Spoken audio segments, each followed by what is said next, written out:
এই মুহূর্তে ঠিক দাঁড়িয়ে আছি আমি ধূপগুড়ির সেই বন্যা কবলিত এলাকায়, যেখানে দেখা যাচ্ছিল যে মুখ্যমন্ত্রী উত্তরবঙ্গ সফরে আসলেও এই জায়গায় আসার প্রতিশ্রুতি দিলেও কিন্তু আসেননি। ইতিমধ্যে আমরা দেখতে পাচ্ছি বিরোধী দলের নেতা শুভেন্দু অধিকারী তিনি কিন্তু এসে উপস্থিত হয়েছেন এবং পাশাপাশি এখানে ত্রাণ দেবেন। এবং যেটা দেখা যায় সব থেকে যেটা গুরুত্বপূর্ণ বিষয়, এখানকার মানুষজন কিন্তু এখন অব্দি আশাবাদী যে সরকারের তরফ থেকে কোনো সাহায্য দেওয়া হবে। ইতিমধ্যে তাদের তরফে প্রতিশ্রুতি দেওয়া হলো, কোনোভাবে কার্যকারীভাবে কোনো যে প্রতিশ্রুতি দিয়েছিল সেগুলো ফল হয়নি। বলা যেতে পারে যে আশায় দিন গুনছে বা সরকারের ওপর শেষ আশ্বাস রেখে দিন গুনছে এখানকার বন্যা কবলিত এলাকার মানুষজন। ধূপগুড়ি থেকে সায়ন চক্রবর্তীর report, vision plus news. Uttarbanga সফরে মুখ্যমন্ত্রী এসেছেন, এই ধূপগুড়িতে আসার কথা ছিল কিন্তু এলেন না, কি বলবেন? মুখ্যমন্ত্রী পশ্চিমবঙ্গের মুখ্যমন্ত্রী পশ্চিমবঙ্গে উত্তরবঙ্গের না, উনি শুধু দক্ষিণবঙ্গের মুখ্যমন্ত্রী।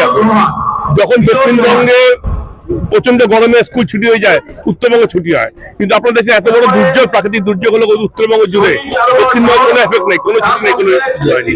উত্তরবঙ্গে শুধু ভোটের রাজনীতি করেন উনি, উত্তরবঙ্গের মানুষের সাথে উত্তরবঙ্গের মাটির সাথে ওনার কোনো যোগাযোগ নেই। এই দায়িত্ব নিয়ে বলতে পারি। মুখ্যমন্ত্রী এটা প্রচার করা হচ্ছে, এর আগে সততা প্রতীক হিসেবে প্রচার করা হতো, এখন আর করেন না। মানবিকতা ওনার একটা নির্দিষ্ট জায়গায় এবং নির্দিষ্ট শ্রেণীর জন্য সেবাবদ্ধ। সারা বাংলার সবার জন্য, সমস্ত মানুষের জন্য ওনার মোটেই মানবিক না উনি।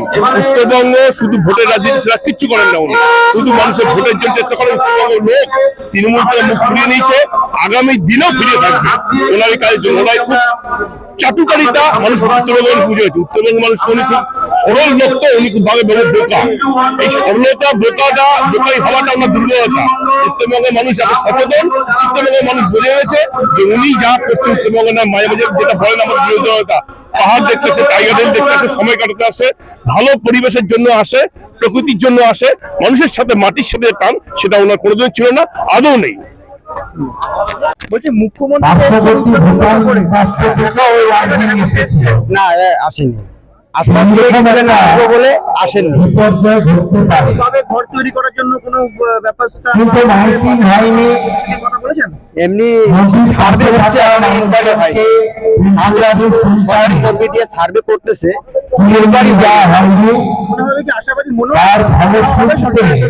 এখন দেখা যায় আশাবাদী হতেও পারে, না হতে বাড়ি ঘর গেছে তা না, এটা পুরোপুরি আশ্বাস পাচ্ছে।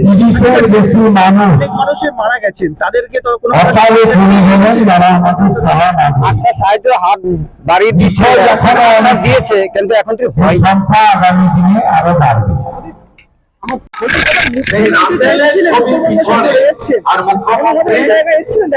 না না, ধূপগুড়িতে আসেনি। উনি বুঝতে পেরেছেন যে ধূপগুড়িতে ওনার একটিও ভোট নেই। উনি বলেছেন, নিজের মুখে স্বীকার করেছেন যে ধূপগুড়িতে গিয়ে আমার কোনো লাভ হবে না, বলেছেন। তো কি হবে, উনি কোনোভাবে মানুষকে ভুলভাল বুঝিয়ে 4000 ভোটে কোন নির্বাচনে জিতেছেন। উনি এবার বুঝতে পেরেছেন যে গোহারা হারবেন, এই ভয়েই উনি ধূপগুড়িতে আসেননি। ধূপগুড়িতে রীতিমতো মঞ্চ তৈরি হয়েছিল, মুখ্যমন্ত্রী আসবে বলে হাজার হাজার লোকেরা সেখানে জমায়েত হয়েছিল। তো তারপরে তিনি ধূপগুড়িতে উনি আসেননি।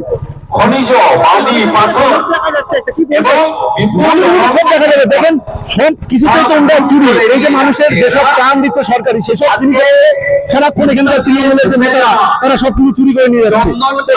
ভোটের জানা বাদ নেই, তারা এখন পর্যন্ত কোনো ঘরের ব্যবস্থা নেই, থাকার ব্যবস্থা নেই, বাথরুমটা এখানে নেই, কিভাবে কি করবে? দিনের দিন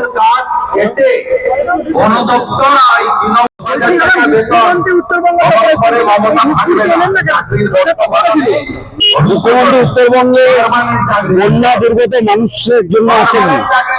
দক্ষিণবঙ্গে গরম পড়েছিল, উনি ঘুরতে এসেছিলেন, একটু ঠান্ডায় ঘুরে উনি আবার কলকাতায় প্রস্থান করবেন। বন্যা দুর্গত মানুষের জন্য যদি আসতেন তাহলে ওই কলকাতার রেড রোডের কার্নিভালে নাচা গানা না করে মানুষের পাশে এসে দাঁড়াতেন। যেমনি ভাবে ভোটকে লক্ষ্য রেখে গত 2024 সালে বার্নিশে সাইক্লোনের সময় সেদিনই এসেছিলেন, কিন্তু এবার এলেন না, কারণ ভোট নেই। উনি রাজনীতি করতে আসেন, উনি প্রাণ দিতে বা মানুষের পাশে দাঁড়াতে আসেন। মানবিক মুখ্যমন্ত্রী, এগুলো মানবিকতা দেখা যায় না। চূড়ান্ত অমানবিক, কোথায় মানবিকতা দেখলেন না? কোথায় মানবিকতা দেখলেন? চূড়ান্ত অমানবিক এবং ভুলভাল কথা বলতে পারদর্শী। কালকে বলছে পাহাড়ে ম্যানগ্রোভ লাগাতে, ওনার সেই জ্ঞানটুকু নেই যে পাহাড়ে ম্যানগ্রোভ হয় না। সন্ধ্যা প্রচার করার উদ্দেশ্যে উনি এই সমস্ত করেন। আচ্ছা, মুখ্যমন্ত্রী তো উত্তরবঙ্গ সফরে এসেছেন, আপনি বারংবার বলেছেন, সেখানে আপনাদেরকে কোনোভাবে দেখতে এসেছেন, নিয়ে জায়গা করতে না, দেখতে আসে নাই। কোনোভাবে সাহায্য বানবাসীদের কোনো সাহায্য করে নাই, আর কোনো দেখাও করেনি। এসে বানবাসীরা সেরকম করে কোনো সুযোগ সুবিধা পায়নি। কিন্তু মুখ্যমন্ত্রী দেখা করলেন না, মহিলা মুখ্যমন্ত্রী, উনি নাকি মানবিক মুখ্যমন্ত্রী, আপনার সাথে দেখা করলেন না। না, দেখা করেনি, সেটা ওনাদের ব্যাপার। বলবেন, কি বার্তা দেবেন মুখ্যমন্ত্রী? কি আর বলবো, কিছু বলবো না। মুখ্যমন্ত্রী এসেছেন, কোনোভাবে কি আপনাদের সঙ্গে দেখা করেছেন, বা যে জায়গাগুলো বন্যা কবলিত হয়ে ভেঙে গেছে পরিদর্শনে এসেছিলেন উনি? না, এখনো পর্যন্ত তো আসেনি, এখানে এখনো পৌঁছাইনি কিছু। মুখ্যমন্ত্রী উনি সবার জন্য আসেন বলে, তারপর আপনারা দেখছেন না এরকম? হ্যাঁ, উনি এদিকে তো পৌঁছানি, এই নাগরাকাটার ওদিকে বলে এসেছেন, ওখানে কিছু গান ভিডিও করেছেন।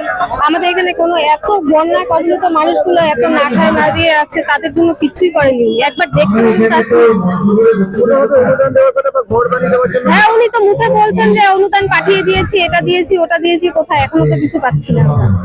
রাজনৈতিক সমাবেশ নয়।